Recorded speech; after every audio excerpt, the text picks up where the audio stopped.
정기예금 금리가 5%였거든요. 미친 고금리라는 단어는 너무 부족하죠. 건물 그렇죠. 사갖고 세 받는 거랑 똑같습니다, 요즘에. 72의 법칙이라는 게 있어요. 그럼 지금 1%면 70이 걸린다는 거야? 하지마. 저 좀 도와주세요.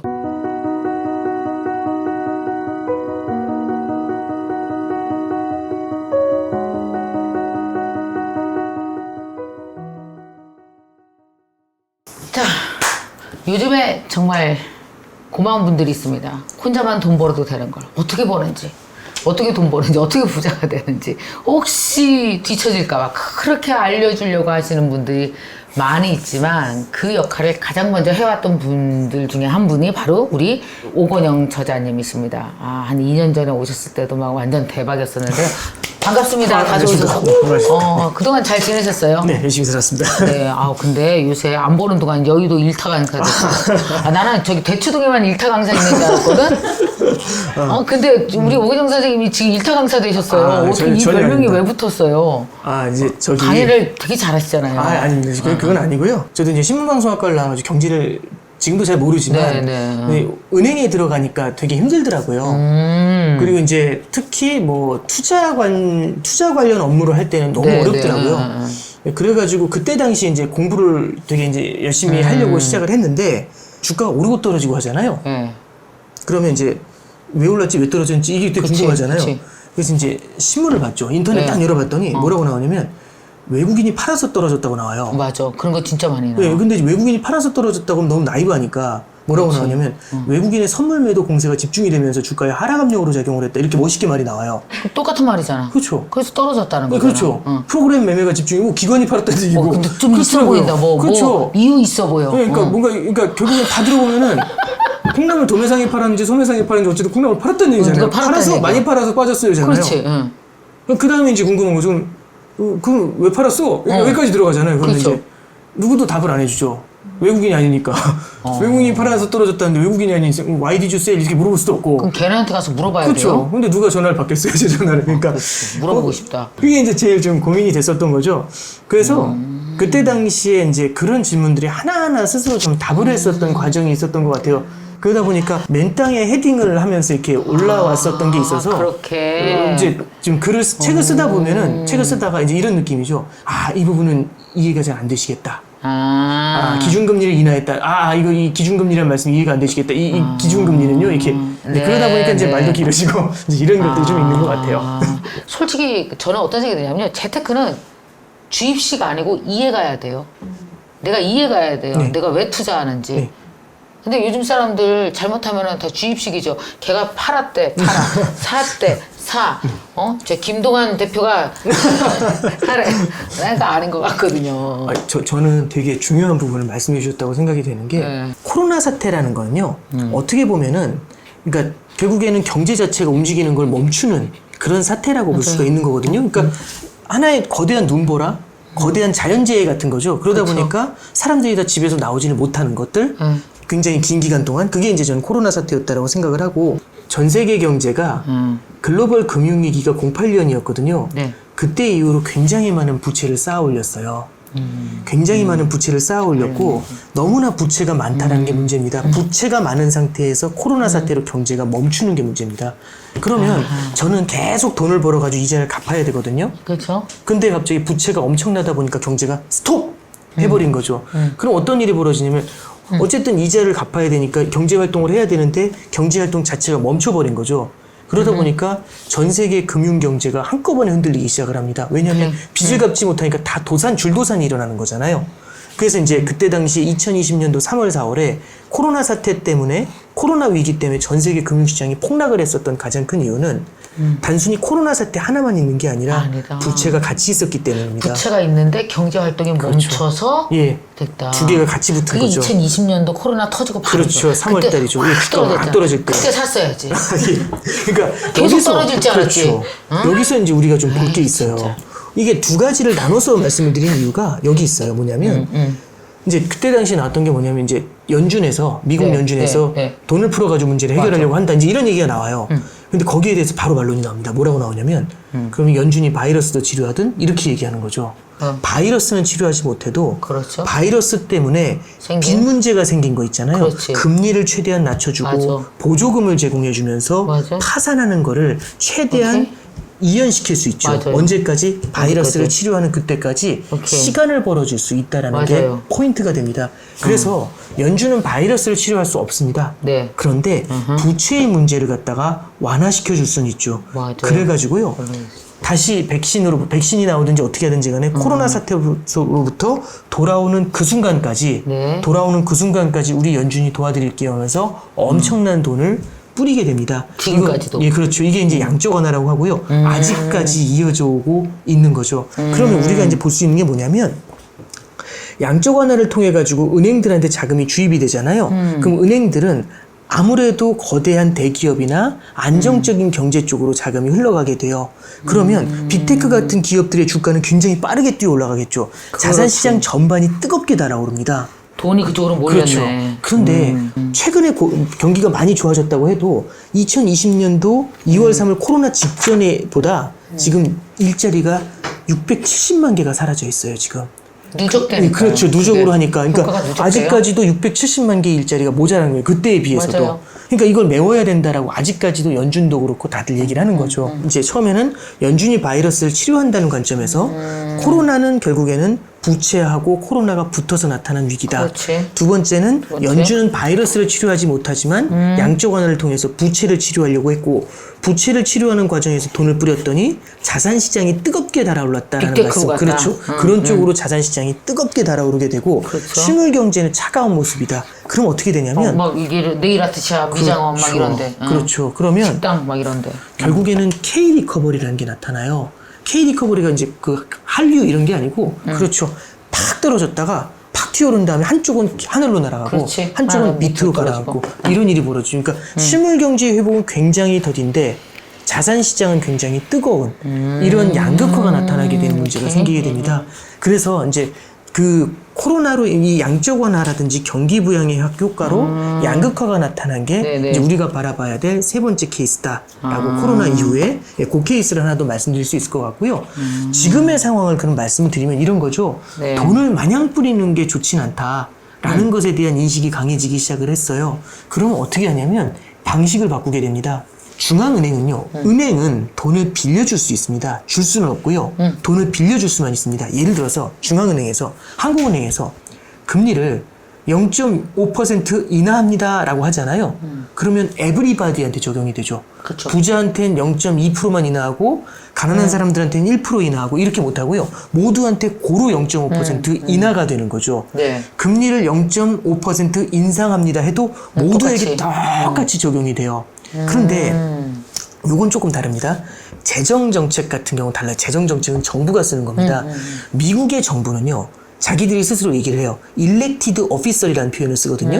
elected official이라는 얘기는 뭐냐면 선출직 공무원이죠. 오케이. 그럼 민의를 대변하니까 누군가 특정 대상의 돈을 밀어줄 수가 있죠. 그럼 예를 들어서 이런 거죠.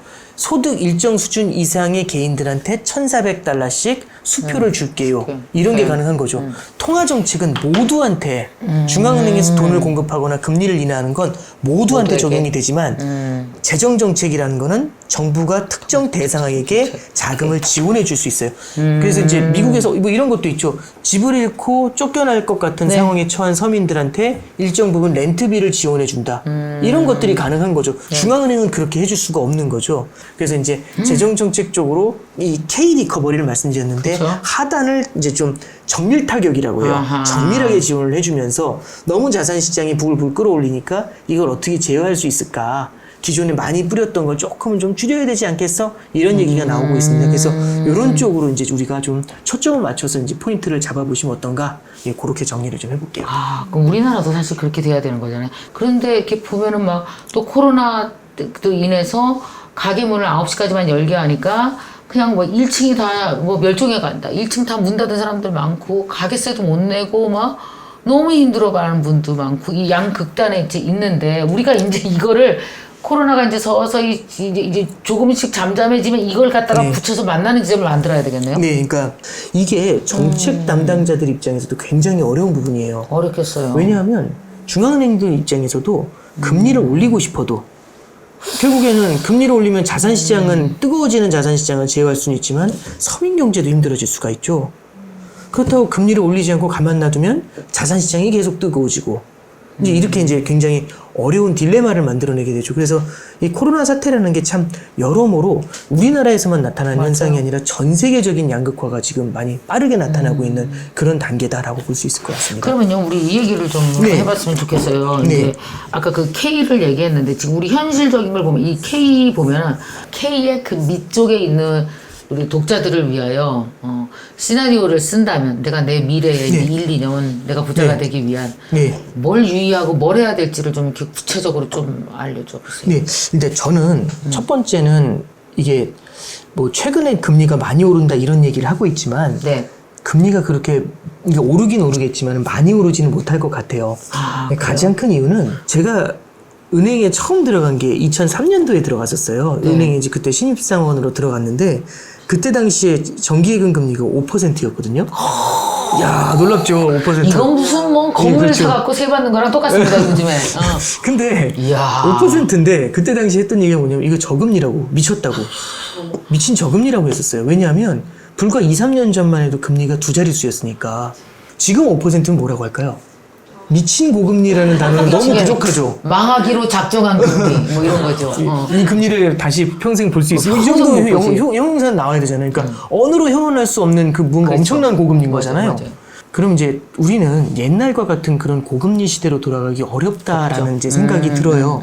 그러면 이제 72의 법칙이라는 게 있어요. 아, 72. 예. 72를 갖다 금리로 나누면 나오는 숫자가 있을 네, 거잖아요. 네. 그 숫자가 뭐냐면 연수예요. 무슨 연수냐면 제가 갖고 있는 돈이 2배가 될 때까지 걸리는 연수예요. 예를 들어서 지금 정기예금 금리가 6%라고 해볼게요. 네. 6%면 72를 6으로 나누면 12가 나오죠. 그죠? 몰라요. 72를 6으로 나누면 12가 나오는데 12년이 걸린다는 겁니다. 이제 12년은 그럼 무슨 기간이냐? 제가 예를 들어서 지금 1,000만 원이 있는데 6% 금리로 12년 동안 예금을 해야 2배인 2천만 원이 된다는 얘기예요. 그래서 72의 법칙은 항상 지금의 금리를 나눠버리면 되는 거거든요. 그 그럼 지금 1%면 70이 걸린다는 거야? 72년 걸린다는 얘기죠. 하지마. 두 배. 죽었어. 1,000만 벌써 원짜리 200만 죽었어. 2천만 원만 72년 걸린다는 얘기죠. 그러니까 72의 법칙이 중요한 건 아니고 지금의 저금리가 어느 이제 우리는 복리의 힘 이런 얘기를 하지만 복리 이런 걸 다 감안을 해도 이걸 감안해도 72년이 걸린다는 얘기거든요. 네. 그러면 이거는 저축만으로는 사실상 답이 안 나온다는 얘기가 되는 거죠.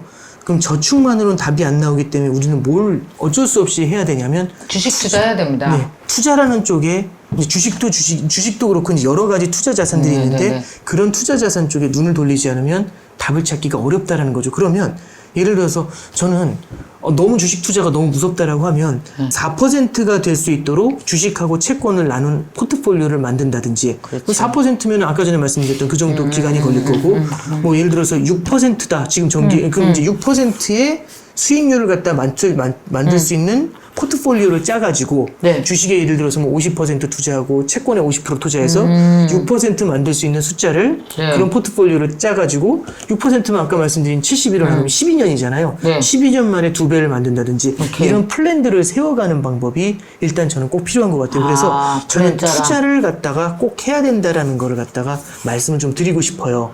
그렇게 투자를 하라 그랬는데도. 네네. 근데 사람들한테 투자를 하라 그러면 어떻게 하는지 아세요? 일단 들어가서 3%를 보는 거예요. 예. 그러니까 만약에 이렇게 액티브하게 들어가서 뭔가 막 하고 막 이렇게 해서 빨리 돈을 벌고 그러면 거기에 막 돈 버는 사람들 소문 막 듣고 막 이렇게 네. 되잖아요. 그래서 네. 오히려 저는 야, 너처럼 조그만 애는 그 불구덩이 들어가서 흔적도 없이 사라지겠다 싶겠더라고요. 지식도 별로 없지, 돈도 요만큼이지. 근데 이만한 불구덩이에 들어가 버렸어. 투자하라 그러니까 하자마자.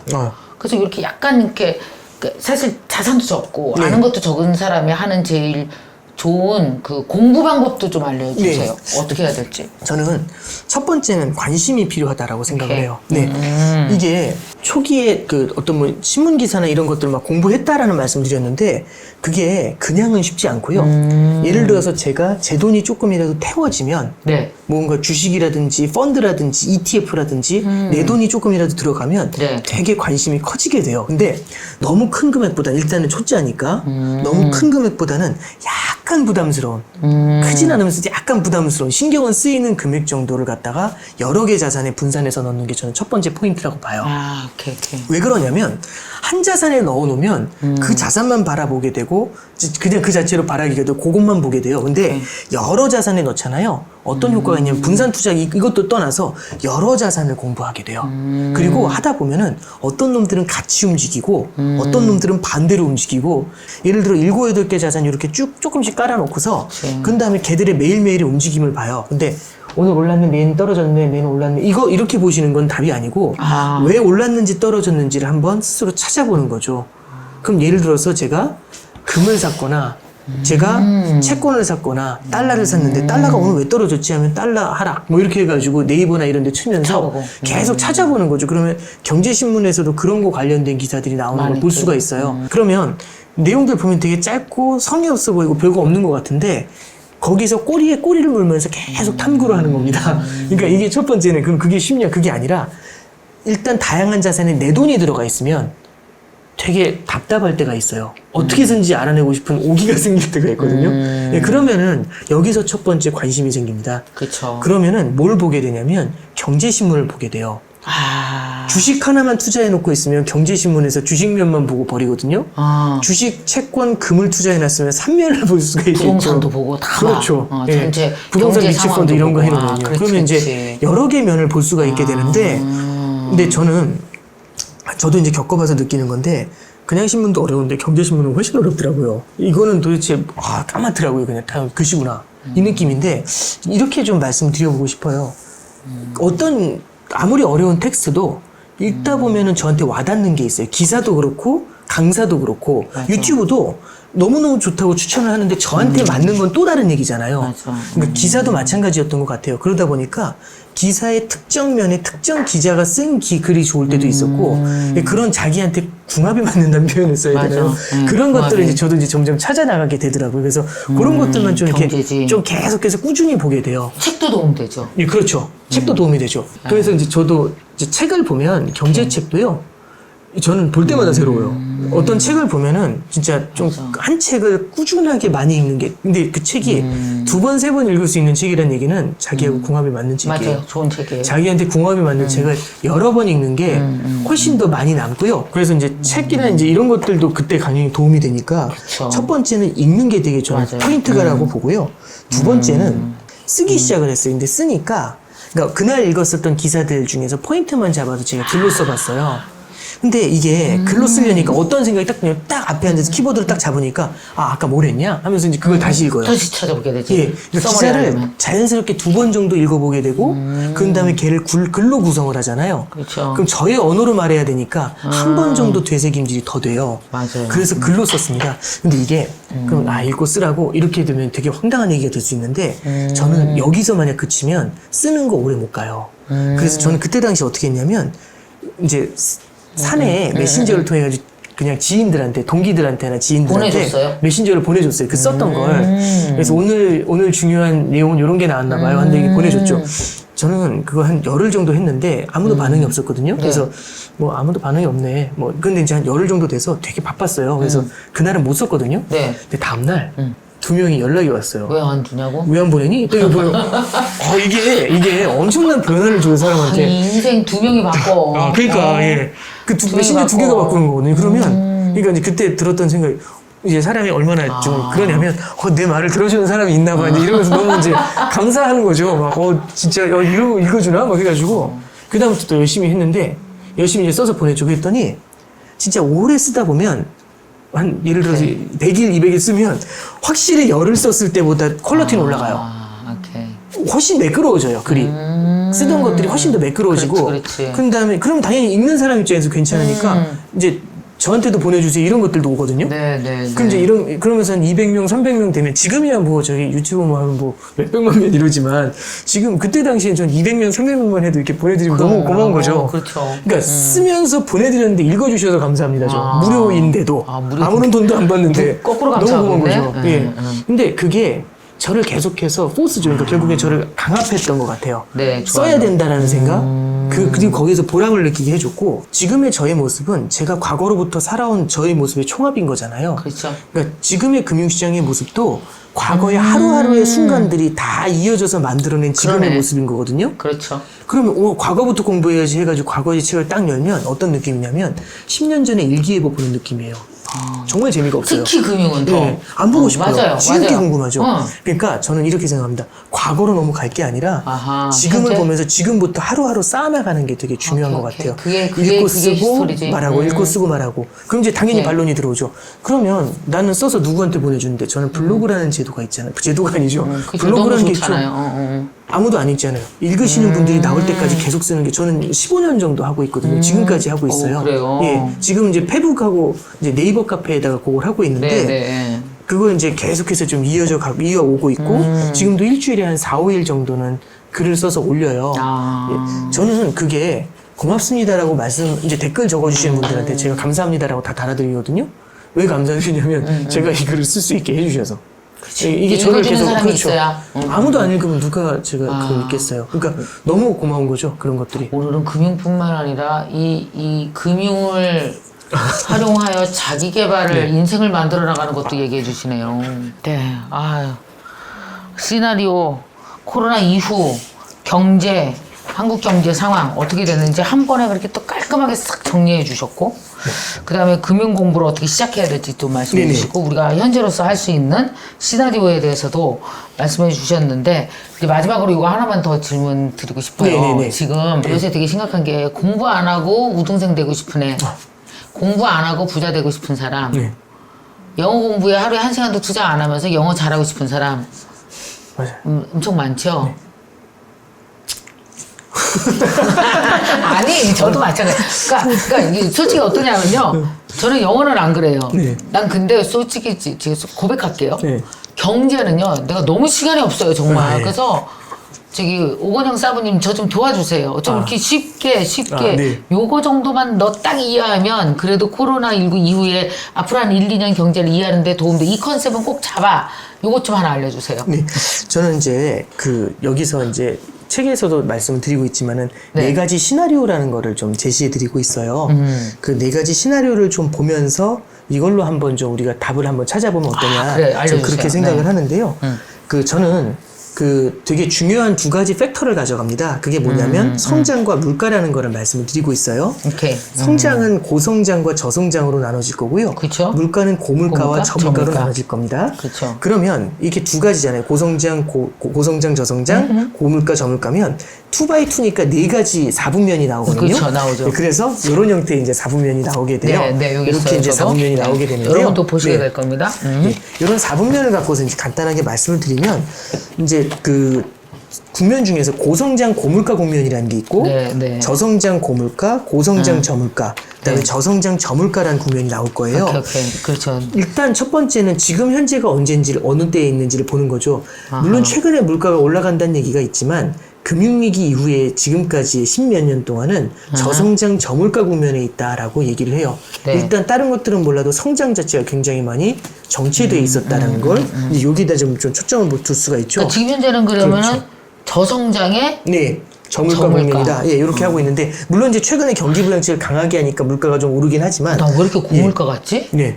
요즘 이제 체감은 그렇죠. 단기적으로 물가가 하도 튀어오르니까. 그러니까. 그래서 이제 하나 말씀드릴 거는 이럴 때 투자할 수 있는 이 저성장 저물가 국면에서 좋은 자산들이 있어요. 예를 들어서 성장이 안 나오는 상태에서 돈을 많이 뿌리잖아요. 그러면 이게 그거잖아요. 돈이라는 건 어딘가 성장이 나오는 데로 흘러가요. 그렇죠. 근데 이제 앞뒤가 안 맞는 게 성장이 안 나오는 데서 성장이 나오는 게 뭐가 있냐? 성장이 안 나올 때 성장이 나오는 애들. 희소한 성장의 가치를 가진 애들을 성장주라고 하죠. 그래서 저성장 저물가 국면에서 성장주가 좀 양호한 모습을 보이는 경우가 되게 많아요. 예를 들어서 성장주라는 게 정해져 있는 그건 아니지. 팩터가 아니라 이제 새롭게 떠오르는 뭐 이런 계속 것들이 되는 거죠. 바뀌잖아요, 이게. 예. 아하. 그리고 이제 두 번째는 채권인데요. 네. 채권이라는 거는 물가에 제일 민감합니다. 물가가 안 오르면 무언가 이자를 주는 자산에다가 예금에다 돈을 넣는 게 굉장히 좋죠. 그렇죠. 근데 반대로 물가가 올라갑니다. 그럼 예를 들어서 지금 우리가 정기예금 금리 3% 드립니다. 엄청 높은 거죠. 문제는 알고 보니까 물가가 10%씩 올라요. 그럼 그거는 가입을 하면 안 되는 거죠. 그렇죠. 그래서 채권은요, 물가에 제일 민감한데, 물가가 올라가는 고물가 국면에는 채권은 올 다이예요. 그냥 죽는 거예요. 근데 물가가 낮은 레벨을 유지하면 채권은 그야말로 굿입니다. 그러면 저성장 저물가니까 채권이 좋다. 이런 말씀을 드릴 수 있겠죠. 네, 그 다음에 이제 원자재 같은 걸 보실 수가 있는데, 원자재. 원래 저성장 저물가 국면에서 원자재 시장이 그렇게 좋지가 않은 게 보통이에요. 그렇죠. 근데 요즘은 어떠냐면 저성장 저물가에서 10년 동안 박혀있고 코로나 때문에 더 힘들어지니까 어떤 일이 벌어지냐면 중앙은행하고 정부가 나서가지고 엄청난 자금을 밀어 넣어서 원자재 저성장 쪽에? 저물가에서 빠져나가게 하려고 합니다. 그러니까 원자재 가격 뛰죠. 그래서 지금 같은 경우가 우리는 저성장 저물가 국면이다 이제 이렇게 해석을 할 수가 있어요. 근데 그럼 우리는 이제 그럼 오케이 지금 저성장 저물가니까 계속 저성장 저물가에 맞는 포트폴리오에 투자하면 돼. 그게 아니죠. 투자라는 건 지금을 보고 투자하는 게 아니라 앞으로 어떻게 될지를 보면서 투자하는 거죠. 그러면 일단 이렇게 생각을 하는 겁니다. 다음에 어디로 갈까? 이게 어려우면 이제 사지선다형인 거잖아요. 네. 지금 남아있는다. 그다음에 다른 데로 간다. 이제 세 개가 또 있으니까. 그쵸. 그러면 1, 2, 3, 4번의 사지선다형인데 이제 공부 못하면 저처럼 이제 하나씩 지워야죠. 진짜 아닌 것 같은 거. 그럼 어떤 애를 지우냐면 제가 봤을 땐 고성장 저물가는 진짜 아닐 것 같아요.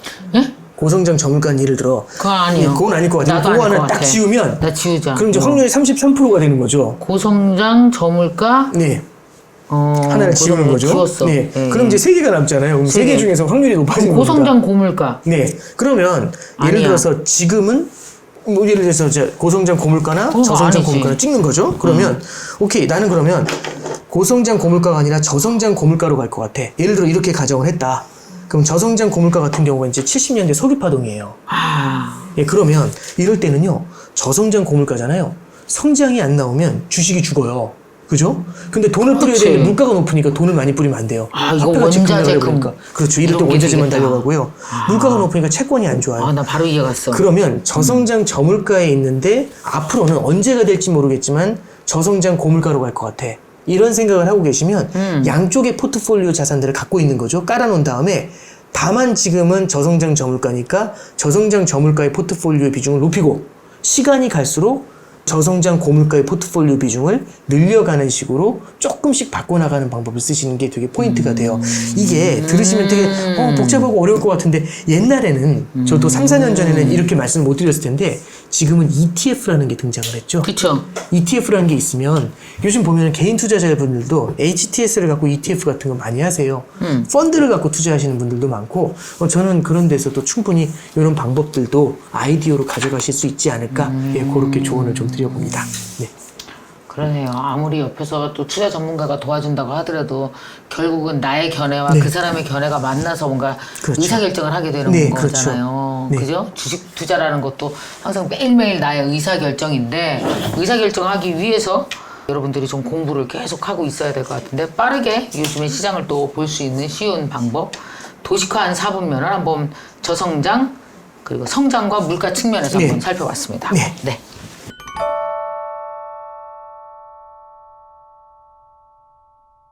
자, 여러분 댓글 이벤트 가겠습니다. 자, 이 책의 제목은 무엇일까요? 제가 잠시 가리겠습니다. 알아맞혀야 되니까 가려야죠. 자, 첫째 알아맞히십시오. 4개 중에서 하나를 써주시는 분께 제가 이 책을 사인본을 10권을 보내드리도록 하겠습니다. 이 책의 제목은 1. 돈의 시나리오 2. 책의 시나리오. 책의 시나리오 예. 3. 술의 시나리오 4. 부의 시나리오. 오케이. 예. 자, 여러분 이 4개 중에서 정답을 맞춰주시면 책을 보내드리도록 하겠습니다. 자, 오늘 고맙습니다. 네, 감사합니다. 감사합니다. 네. 네.